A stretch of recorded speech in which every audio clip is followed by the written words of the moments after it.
G'day, it's fugitive Australian journalist Shane Dowling from the website and YouTube channel Kangaroo Court of Australia. Now, newly appointed Liberal Party leader Sussan Ley, who is also the opposition leader now, has a history of corruption.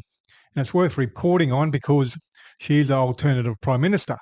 Now, I've just published an article on a previous corruption. I'll read it out to you. And it's titled Liberal Party leader Sussan Ley's expenses fraud. And is she worse than Peter Dutton? And it starts off. Newly appointed, Gina Rinehart-sponsored Liberal Party leader Sussan Ley was fraudulently claiming travel expenses for years before she was caught and resigned to avoid scrutiny. And in February 2024, Sussan Ley posted on Twitter, "If you live in Frankston and you've got a problem with Victorian women being assaulted by foreign criminals, vote against Labor. If you don't want to see Australian women being assaulted by foreign criminals, vote against Labor. Send Labor a message." Now, Sussan Ley's tweet by itself raises a question, is Ley worse than Peter Dutton? We'll deal with Ley's expenses fraud first. Sussan Ley's fraud is worth looking at because while politicians on all sides have been caught making fraudulent expenses claims, this is the first time that I can recall someone being appointed leader of their party, which makes Ley the alternative Prime Minister, after being exposed for such blatant fraud. Sussan Ley resigns as Minister for Health on the 13th of January 2017.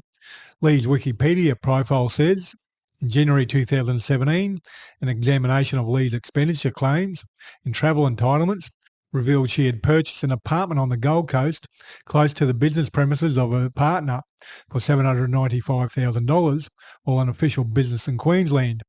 Ley defended the purchase, saying her work on the Gold Coast was legitimate, that all travel had been within the rules for entitlements, and that the purchase of the apartment was not planned nor anticipated, a claim which was widely derided, as you'd expect. On 8th of January 2017, Ley released a statement acknowledging that the purchase had changed the context of her travel and undertaking to repay the government for the cost of the trip in question, as well as 3 others. The Sydney Morning Herald reported that Ley had made 27 taxpayer-funded trips to the Gold Coast in recent years. On the 9th of January 2017, Ley announced that she would stand aside from her ministerial portfolios until investigation into her travel expenses was completed by the Department of Prime Minister and Cabinet. She announced that she would not be making her diaries public. On the 13th of January 2017, Prime Minister Malcolm Turnbull announced that Ley had resigned from the ministry. Now, Sussan Ley's Wikipedia page leaves out a lot of the details of the frauds, so let's have a look at a couple of articles from 2017. On Friday the 5th of January 2017, the ABC published an article titled "Sussan Ley Defends Purchase of $800,000 Unit on Taxpayer-Funded Trip to the Gold Coast," which starts off, "An impulse purchase as Health Minister Sussan Ley is explaining her decision to buy an apartment during a taxpayer-funded trip to the Gold Coast in 2015. Miss Ley is under pressure from the opposition over the property purchase in May 2015 while travelling to Queensland on ministerial business, accompanied by her partner, whose expenses were also covered by the taxpayer. A spokesperson for Miss Ley said the purchase of the almost $800,000 property was not planned nor anticipated. On Sunday the 8th of January 2017, the ABC published an article titled "Sussan Ley agrees to partly pay back cost of trips to Gold Coast after apartment purchase," which starts off, "Federal Health Minister Sussan Ley has agreed to partly pay back the cost of 4 trips to the Gold Coast where she and a partner own 2 properties. There are unanswered questions about 14 other taxpayer-funded trips identified by the ABC, including 2 New Year's Eve celebrations on the tourist trip." And the article goes on to say, in a statement, Miss Ley apologised for an error of judgment and said it did not meet the high standards set by the Prime Minister. "While attending an auction was not the reason for my visit to Queensland or the Gold Coast, I completely understand this changed the context of the travel undertaken," she said. Miss Ley will also pay back 2 other accommodation claims on the Gold Coast and a flight. The ABC has analysed 3 years' worth of the Minister's travel reports and found she travelled to the Gold Coast 20 times. As the Sun said, on the final days of 2013, Miss Ley charged taxpayers $655 for a flight to the tourist trip for New Year's Eve.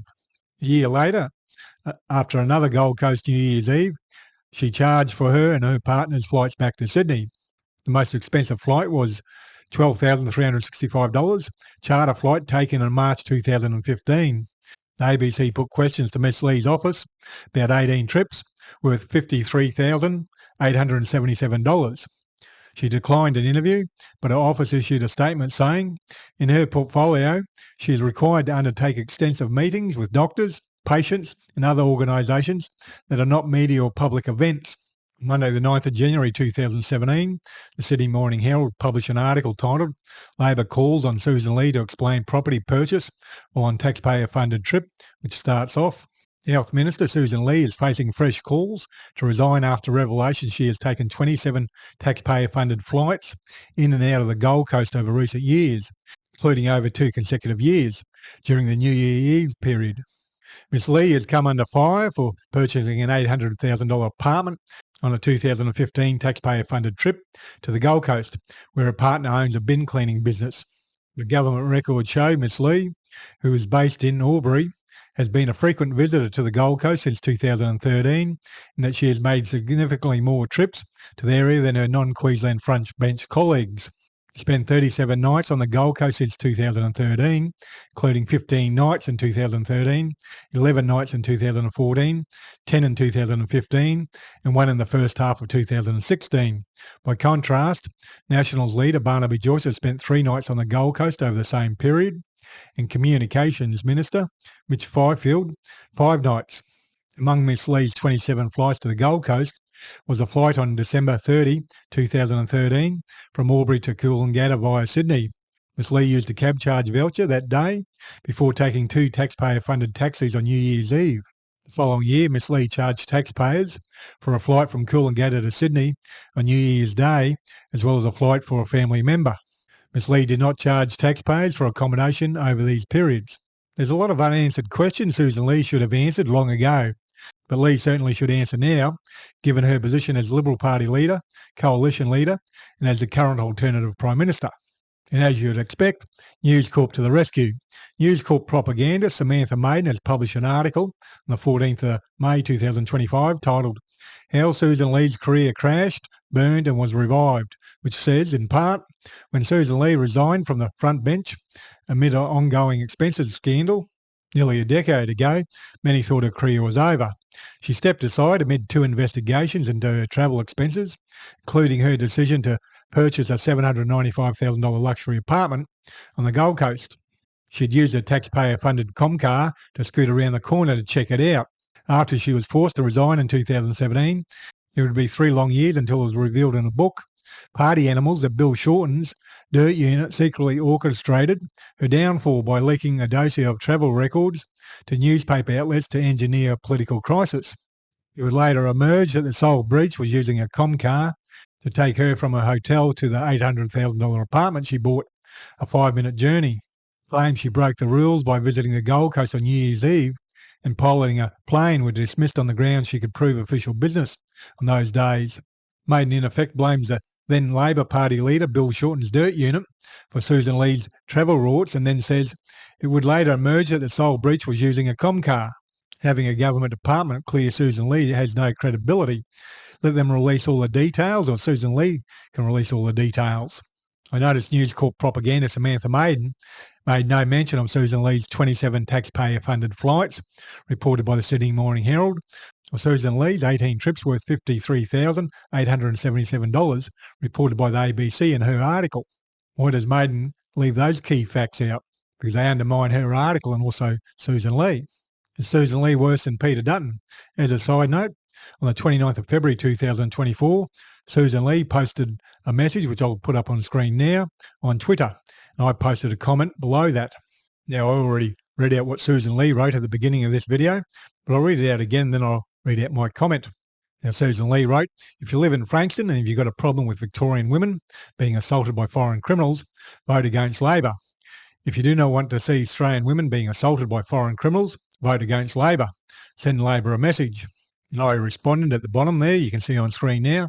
And I said to Sussan Ley, if you vote for the Liberals, you're supporting the cover-up of an alleged rape of a woman in Parliament House to help win an election. I'm sure Sussan Ley would agree. Now, I never did receive a response from Sussan Ley regarding my comment. Now, Sussan Ley needs to deal with all the fraud I just read out to you if she wants to put it behind her and move forward. Now, that's all been documented in various media, ABC, Sydney Morning Herald, She ended up resigning to avoid scrutiny. So she's obviously got a lot to hide. Now, if she doesn't want to deal with it, that tends to point to the fact that she's got plenty to hide. Now, if Sussan Ley lasts till the end of this year as Liberal Party leader and coalition leader, she'll be doing well.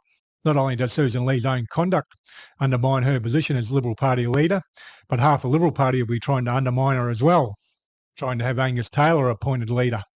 Now, this article is obviously a follow-up to my previous article titled Liberal Party Fraudsters Angus Taylor and Jacinta Price Run for Leadership.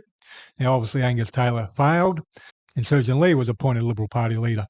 And make sure you visit my website, Kangaroo Court of Australia, and you can read that article. It's got a lot of links there with further information you can have a look at. And I'll put a link to the video I did on the previous article below this video on YouTube, so you can click on that and listen to that. And please do your bit to help shine a light on corruption and share this video on social media. And please hit the like and subscribe button and notification button. In Kangaroo Court of Australia's independent media, I publish a website and a YouTube channel. And I'm 100% crowdfunded from viewers like yourself. I'm an independent journalist. So please support my Patreon account or PayPal account. You can donate any amount, $3, $5, $10, $15, $20, $30, $40, $50 a month, whatever suits your budget. All helps out in a big way. Or you can do one-off donations. And the link for the Patreon account and PayPal account are below this video on YouTube and also my website. Or you can go to my website and click on the donations page for other donation options. Other than that, thank you for your time and have a good day.